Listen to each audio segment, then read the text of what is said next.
ಸಂಬಂಧಪಟ್ಟಂತೆ ಅಂದ್ರೆ ಸಿಎಂ ಸ್ಥಾನಕ್ಕೆ ಸಿದ್ದರಾಮಯ್ಯವರು ರಾಜೀನಾಮೆ ಕೊಟ್ಟ ಬಳಿಕ ನೂತನವಾಗಿ ಸಚಿವ ಸಂಪುಟವನ್ನ ರಚನೆ ಮಾಡಬೇಕಾಗುತ್ತೆ. ಆ ರಚನೆ ಮಾಡುವ ಸಂದರ್ಭದಲ್ಲಿ ಆ ಒಂದಿಷ್ಟು ಇದ್ದಂತಹ ಕೊಡುವ ಸಾಧ್ಯತೆಗಳು ಹೆಚ್ಚಾಗುವಂತದ್ದು. ಈ ಹಿನ್ನೆಲೆಯಲ್ಲಿ ಡಾಕ್ಟರ್ ಸೂಚನೆಯನ್ನ ಕೊಡ್ತಾರೆ. ಅಂದ್ರೆ ನಾವು ಹೊಸದಾಗಿ ಸಚಿವ ಸಂಪುಟ ರಚನೆ ಮಾಡಿದಂತ ಸಂದರ್ಭದಲ್ಲಿ ಹೊಸಬರಿಗೆ ಅವಕಾಶ ಕೊಡಬೇಕಾಗುತ್ತೆ. 3-4 ಬಾರಿ ಗೆದ್ದವರಿಗೂ ಅವಕಾಶ ಕೊಡಬೇಕಾಗುತ್ತೆ.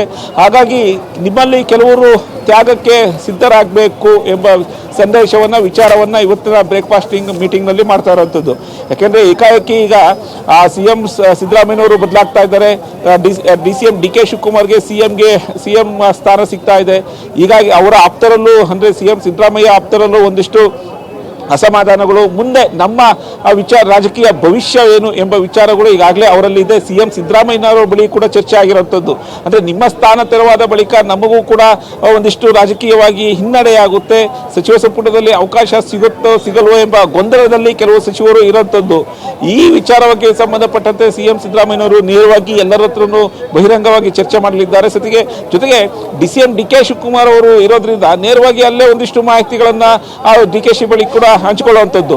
ಅಂದ್ರೆ ಮುಂದಿನ ನೂತನ ಸಚಿವ ಸಂಪುಟ ರಚನೆ ಆಗಬೇಕಾದ್ರೆ ಒಂದಿಷ್ಟು ಅಸಮಾಧಾನಗಳು, ಸ್ಫೋಟ ಆಗೋದು ಸಹಜ.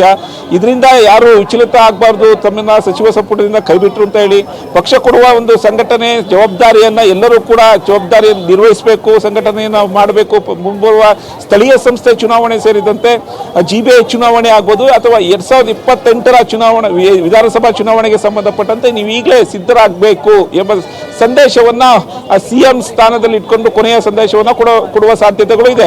ಯಾಕೆಂದ್ರೆ ಈಗಾಗಲೇ ಕ್ಯಾಬಿನೆಟ್ ರಿಷಫಲ್ಗೂ ಕೂಡ ಹೈಕಮಾಂಡ್ ನಾಯಕರ ಬಳಿ ಒತ್ತಡ ಹೆಚ್ಚಾಗ್ತಾ ಇದೆ. ಸಿಎಂ ಇಲ್ಲಿವರೆಗೂ ಸಿಎಂ ಕುರ್ಚಿ ವಿಚಾರಕ್ಕೆ ಸಂಬಂಧಪಟ್ಟಂತೆ ಸಾಕಷ್ಟು ಚರ್ಚೆ ಆಗ್ತಾ ಇತ್ತು. ಈಗ ಸಿಎಂ ಕುರ್ಚಿ ಕದನಕ್ಕೂ ಕೂಡ ಬ್ರೇಕ್ ಬಿದ್ದಿದೆ. ಒಂದು ತಾರ್ಕಿಕ ಅಂತ್ಯ ಕಂಡಿರುವಂಥದ್ದು. ಸಿಎಂ ಬದಲಾವಣೆ ಆಗ್ತಾ ಇದ್ದಾರೆ. ಸಿಎಂ ಸ್ಥಾನವನ್ನ ಡಿಸಿಎಂ ಡಿ.ಕೆ. ಶಿವಕುಮಾರ್ ಕೊಡ್ತಾರೆ. ಈ ಎಲ್ಲ ಒಂದು ವಿಚಾರಕ್ಕೆ ಗೊಂದಲ ಇದ್ದಂತಹ ವಿಚಾರಕ್ಕೆ ಬ್ರೇಕ್ ಬಿದ್ದಿದೆ. ಈಗ ಇರುವಂತದ್ದು ನೂತನ ಸಚಿವ ಸಂಪುಟ ರಚನೆ. ನೂತನ ಸಚಿವ ಸಂಪುಟ ರಚನೆ ಯಾವಾಗ ಅನ್ನೋದು ಕೂಡ ಈಗಾಗಲೇ ಹೈಕಮಾಂಡ್ ನಿರ್ಧಾರ ಮಾಡಿದೆ. ಅದೇ ಅಧಿಕೃತವಾಗಿ ಅದನ್ನು ಕೂಡ ಘೋಷಣೆ ಮಾಡ್ತಾ ಇಲ್ಲ. ಈ ಹಿನ್ನೆಲೆಯಲ್ಲಿ ಮುಂದೆ ಏನ್ ಮಾಡಬೇಕು, ಯಾವ ರೀತಿ ನಡ್ಕೊಳ್ಬೇಕು, ಪಕ್ಷದಲ್ಲಿ ಸಕ್ರಿಯವಾಗಿ ಯಾವ ರೀತಿ ಇರಬೇಕು, ಯಾಕಂದ್ರೆ ಯಾವುದನ್ನು ಕೂಡ ಹಿನ್ನಡೆಯಾಗಿ ತೆಗೆದುಕೊಳ್ಬಾರ್ದು. ಸಚಿವರನ್ನ ಕೈ ಬಿಟ್ಟಿದ ತಕ್ಷಣ ಅವರು ಪಕ್ಷದಿಂದ ದೂರ ಉಳಿದಂತ ಸಂದರ್ಭದಲ್ಲಿ ಆಯಾ ಜಿಲ್ಲೆಗಳಲ್ಲಿ ಆಯಾ ಕ್ಷೇತ್ರಗಳಲ್ಲಿ ಪಕ್ಷ ಸಂಘಟನೆ ಆಗ್ತಾನೆ ಇದ್ರೆ ಪಕ್ಷಕ್ಕೆ ಹೆಚ್ಚು ಡ್ಯಾಮೇಜ್ ಆಗುತ್ತೆ, ಪಕ್ಷಕ್ಕೆ ಇನ್ನಷ್ಟು ಹಿನ್ನಡೆಯಾಗುತ್ತೆ. ಈಗಲಿಂದಲೇ ಅದಕ್ಕೆಲ್ಲ ಸಿದ್ಧ ಆಗಬೇಕು ಎಂಬ ಕರೆಯನ್ನು ಕೊಟ್ಟು ಸಿಎಂ ಸಿದ್ದರಾಮಯ್ಯನವರು ತಮ್ಮ ಆಪ್ತರೊಂದಿಗೆ ಅಂದ್ರೆ ಸಚಿವರೊಂದಿಗೆ ಎಲ್ಲಾ ಸಚಿವರೊಂದಿಗೆ ಚರ್ಚೆ ಮಾಡ್ತಾ ಇರೋಂಥದ್ದು ನೀತಿ. ಓಕೆ, ಥ್ಯಾಂಕ್ ಯು ಸ್ವಾಮಿ ತಮ್ಮೆಲ್ಲ ಡೀಟೇಲ್ಸ್ಗೆ. ನೋಡಿ, ಫೋಟೋ ಗಮನಿಸ್ತಾ ಇದ್ದೀರಾ, ಇದು ಡಿ.ಕೆ. ಶಿವಕುಮಾರ್ ಅವರು ಸಿದ್ದರಾಮಯ್ಯನವರನ್ನ ಪ್ರೀತಿಯಿಂದ ಗೌರವದಿಂದ ಹಗ್ ಮಾಡ್ಕೊಳ್ತಾ ಇರೋದನ್ನು ನೋಡ್ತಾ ಇರ್ಬೋದು. ಈ ಕಡೆ ಆಶೀರ್ವಾದವನ್ನು ಕೂಡ ಪಡ್ಕೊಳ್ತಾ ಇದ್ದಾರೆ ಹಿರಿಯ ನಾಯಕರು. ಅದರಲ್ಲಿ ಏನು ಕಾಲಿಗೆ ಬಿದ್ದುಬಿಟ್ರು ಅನ್ನೋದೇನಿಲ್ಲ. ಹಿರಿಯ ನಾಯಕರು, ಅವರ ಆಶೀರ್ವಾದ, ಅವರ ಮಾರ್ಗದರ್ಶನ ಎಲ್ಲವೂ ಕೂಡ ಬೇಕಾಗಿರುತ್ತೆ. ಅಧಿಕಾರಕ್ಕಾಗಿ ಏನೇ ಪ್ರಶ್ನೆಗಳನ್ನು ಮಾಡಿರ್ಬೋದು, ಬಿಟ್ಕೊಡಿ ಅಂತ ಕೇಳಿರಬಹುದು, ಅಥವಾ ಬಿಟ್ಕೊಡೋ ಹಂತದವರೆಗೂ ತಂದಿರಬಹುದು, ಹಠಕ್ಕೆ ಬಿದ್ದಿರ್ಬೋದು, ಹಠಮಾರಿಯಾಗಿ ವರ್ತಿಸಿರ್ಬೋದು ಡಿ.ಕೆ. ಶಿವಕುಮಾರ್ ಅವರು. ಬಿಕಾಸ್ ದುಡ್ದಿದ್ದೀನಿ ಅನ್ನೋ ಥರ, ನಾನು ಕಾಂಗ್ರೆಸ್ಗಾಗಿ ದುಡ್ದಿದ್ದೀನಿ, ಕಾಂಗ್ರೆಸ್ಸಿಗನೇ 40 ವರ್ಷ ರಾಜಕಾರಣ ಅನ್ನೋದನ್ನು ಹೇಳ್ತಾ ಇದ್ರು. ಸೊ ಹೀಗಿರ್ಬೇಕಾದ್ರೆ ನನಗೂ ಒಂದು ಆಸೆ ಇದೆ ಸಿ.ಎಂ ಆಗಬೇಕು ಅಂತ. ಸೊ ಅದಕ್ಕಾಗಿ ನಾನು ಹಠಕ್ಕೆ ಬಿದ್ದಿದ್ದೆ. ಅದನ್ನು ಹೊರತುಪಡಿಸಿ ವೈಯಕ್ತಿಕವಾದಂಥ ದ್ವೇಷ ಅಥವಾ ಬೇಸರ ಇನ್ಯಾವುದೂ ಇಲ್ಲ ನನಗೆ ಅನ್ನೋ ಥರದಲ್ಲಿ ಇದೆ ನೋಡಿ. ಮತ್ತು ಸಿದ್ದರಾಮಯ್ಯನವರ ಮುಖದಲ್ಲೂ ಕೂಡ ನಗು ಇದೆ.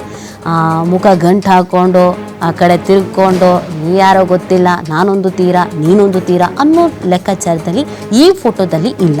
ಸೊ ಹೈಕಮಾಂಡ್ ಬಯಸಿದ್ದು ಕೂಡ ಇದನ್ನೇ, ನೀವು ಅವ್ರನ್ನ ಕೂರಿಸ್ಬೇಕು ಕೈ ಹಿಡಿದು ಕುರ್ಚಿಯಲ್ಲಿ. ಆ ಥರದೊಂದು ಮೆಸೇಜ್ ಪಾಸ್ ಆಗಬೇಕು ರಾಜ್ಯದ ಜನತೆಗೆ ಮತ್ತು ನಿಮ್ಮ ಬೆಂಬಲಿಗರಿಗೆ ಅನ್ನೋ ಥರದಲ್ಲಿದೆ.